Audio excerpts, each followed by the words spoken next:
नमस्कार। अभी आपने सुना जो सॉन्ग संदेश है, ठीक है। उस संदेशों को लाने का हमारा जो माध्यम है वो पत्र है और पत्र ही हमें संतोष देते हैं। तो आज हमारा जो पहला प्रश्न है, पत्र जैसा संतोष फोन या एसएमएस का संदेश क्यों नहीं दे सकता।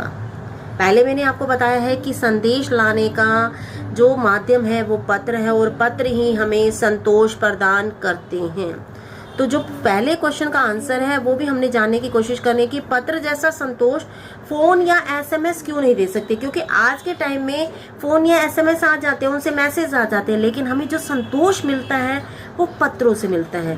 क्या कारण है वो मैं यहाँ बताने जा रही हूँ। पत्रों जैसा संतोष फोन या एसएमएस का संदेश नहीं दे सकता। इसके निम्नलिखित कारण है।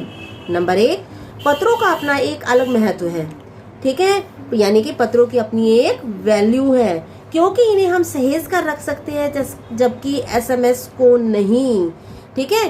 क्या कह रहे हैं कि हम इन्हें संभाल कर रख सकते हैं जबकि एसएमएस को नहीं। आप कहेंगे कि एसएमएस को भी रख सकते हैं, लेकिन आपको पता होना चाहिए कि मोबाइल की जो स्मृति होती है वो बहुत कम होती है, मेमोरी कुछ समय के पश्चात डिलीट करनी पड़ती है, लेकिन हम पत्रों को डिलीट नहीं कर सकते, उनको संभाल कर रख सकते हैं। नंबर 2 है, संभाल कर रखे गए पत्रों का भविष्य में कभी भी पढ़ा जा सकता है और उनसे प्रेरणा प्राप्त की जा सकती है।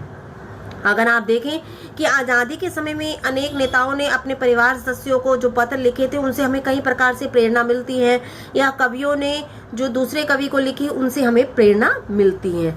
जबकि फोन या एसएमएस में ऐसा कर पाना संभव नहीं है, क्योंकि हम उन्हें संभाल के रख नहीं सकते। क्योंकि मैंने पहले पॉइंट में भी बोला है कि उनकी फोन की स्मृति कम होती है। बड़े बड़े लेखकों, पत्रकारों, उद्यमी और कवि आदि के पत्रों को अनुसंधान का विषय बनाया जा सकता है कि उन्होंने क्या क्या लिखा, ठीक है, जबकि फोन या एसएमएस को नहीं। नेक्स्ट पॉइंट है, सुरक्षित पत्रों के माध्यम से ज्ञान में वृद्धि होती है, ठीक है, नॉलेज बढ़ती है, जबकि एसएमएस से नहीं। जो हम सुरक्षित पत्र रखते हैं, जोड़कर या संभाल कर रखते हैं, उनसे हमारी नॉलेज में क्या होगा, नॉलेज इंक्रीज होगी, जबकि एसएमएस से ऐसा संभव नहीं है। तो हमारा फर्स्ट क्वेश्चन जो था कि हमें एसएमएस संतोष क्यों नहीं दे सकते जबकि पत्र दे सकते हैं, तो उसको मैंने अभी आपको कंसेप्ट क्लियर किया है। क्योंकि पत्रों से इन्हें हम संभाल कर रख सकते हैं जबकि एसएमएस को संभाल कर नहीं रखा जा सकता, ठीक है। ये आपको क्वेश्चन समझ आ गया होगा, पहला प्रश्न आपको समझ आ गया होगा। तो अब आप कैसे नोट कर सकते हैं बच्चे, आप वीडियो को पॉज करके इसे नोट कर सकते हैं, ठीक है। प्रश्न 2, पत्र को खत, कागज, उत्तरम, जाबू, लेख, कड़ित, पाती, चिट्ठी इत्यादि कहा जाता है। इन शब्दों से संबंधित भाषाओं के नाम बताएं, ठीक है। आपके भी जैसे कई शब्द होते हैं, अनेक तरह से प्रयोग किए जाते हैं, जैसे पत्र यूज किया जाता है, पत्ता यूज किया जाता है, ठीक है। उसी तरह से हम इसके अनेक नाम दिए गए हैं चिट्ठी को, तो वो किन किन भाषाओं में दिए गए हैं। पत्र को खत उर्दू भाषा में कहा जाता है, ठीक है। कागज कन्नड़ में कहा जाता है, उत्तरम, जाबू और लेख तेलुगु में कहा जाता है तथा तमिल में कड़ित कहा जाता है। पाती तथा चिट्ठी हिंदी भाषा में प्रचलित है। यानी कि इन भाषा में हमारी चिट्ठी आती है। आपने सॉन्ग भी सुना होगा, तो ये किस भाषा का शब्द है, हिंदी भाषा का। या पाती, ये हिंदी भाषा का शब्द है, ठीक है ना। उर्दू में क्या कहा जाता है, खत कहा जाता है। तो ये आपको प्रश्न 2 है वो आपको समझ आ गया होगा। तो आगे है, हमने पत्र लेखन, तीसरा प्रश्न, पत्र लेखन की कला के विकास के लिए क्या क्या प्रयास किए गए हैं। हम आज हमारे समय में जो पत्र लेखन की कला है वो समाप्त होती जा रही है, ठीक है। तो उसके विकास के लिए क्या क्या प्रयास सरकार के द्वारा किए गए हैं। पत्र लेखन की कला के विकास के लिए निम्न प्रयास किए गए हैं। नंबर 1, पत्र संस्कृति विकसित करने के लिए स्कूली पाठ्यक्रमों में पत्र लेखन का विषय शामिल किया गया है, ठीक है। पत्र की संस्कृति चलती रहे इसके लिए स्कूली पाठ्यक्रम, यानी स्कूली पाठ्यक्रम क्या होता है, सिलेबस में भी पत्र लेखन को शामिल किया गया है। सेकंड पॉइंट है, 16 वर्ष से कम आयु वाले विद्यार्थियों में पत्र लेखन प्रतियोगिता का विश्व स्तर पर आयोजन किया गया है।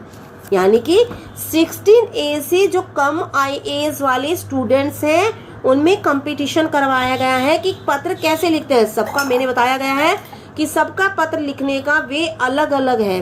तो ये इसके लिए ही कि बच्चे कैसे लिखते हैं, 16 वर्ष से कम आयु वालों के बीच में एक कंपटीशन करवाया गया है, जिससे बच्चों में पत्र लेखन के प्रति रुचि उत्पन्न हो जाए, वो लिखने के लिए तैयार हो जाए कि कंपटीशन है, मुझे जीतना है।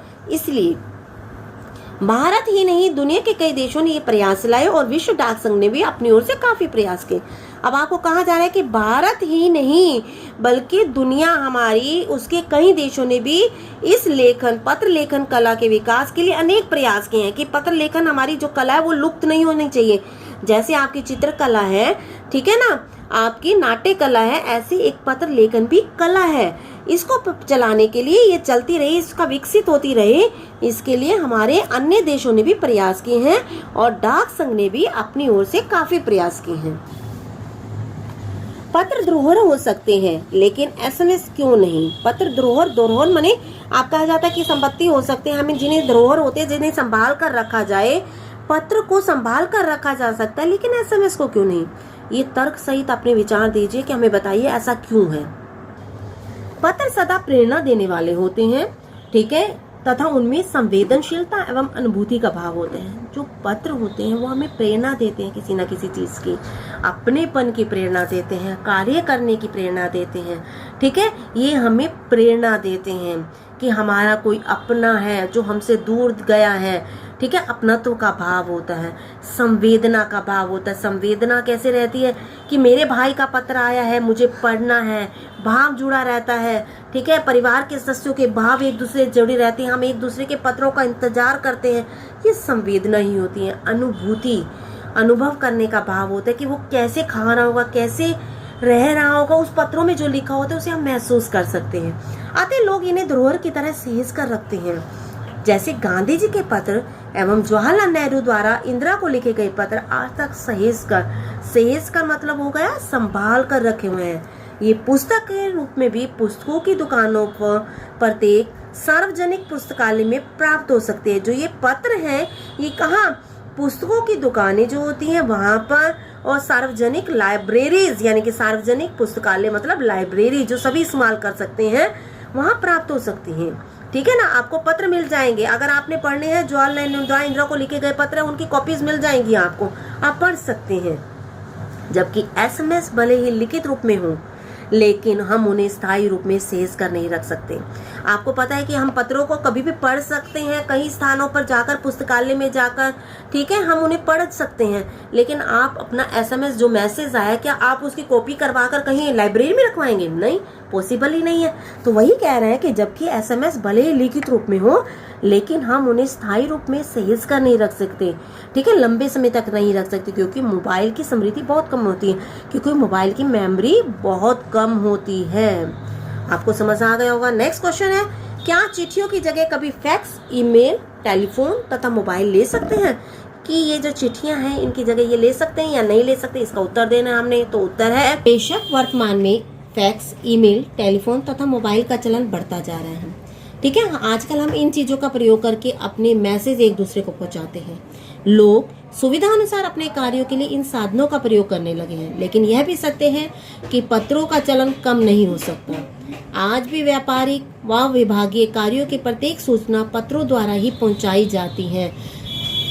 आज भी क्या किया जाता है, व्यापार के या विभाग, किसी भी विभाग को देख लीजिए, अगर आपने कोई भी सूचना भिजवानी हो तो आप एसएमएस नहीं करेंगे बल्कि उनको पत्रों के द्वारा ही अपना जो सूचना होगी वो भेजेंगे, ताकि वो क्या किया जा सके, उन पत्रों को जोड़कर रख सके और उन पर कार्यवाही कर सके।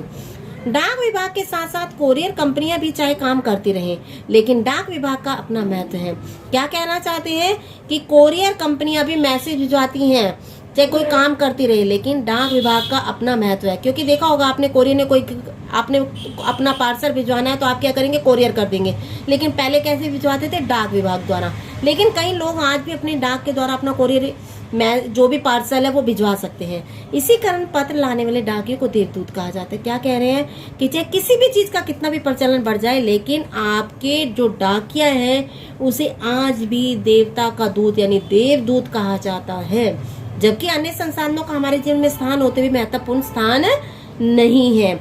जितने अन्य संसाधन है उनका हमारे जीवन में स्थान है, लेकिन इतना महत्वपूर्ण स्थान नहीं जितना कि किनका, डाकिये का और पत्रों का हमारे जीवन में स्थान है, उतना किसी और का स्थान नहीं है। Subscribe now and press the bell icon, never miss an update.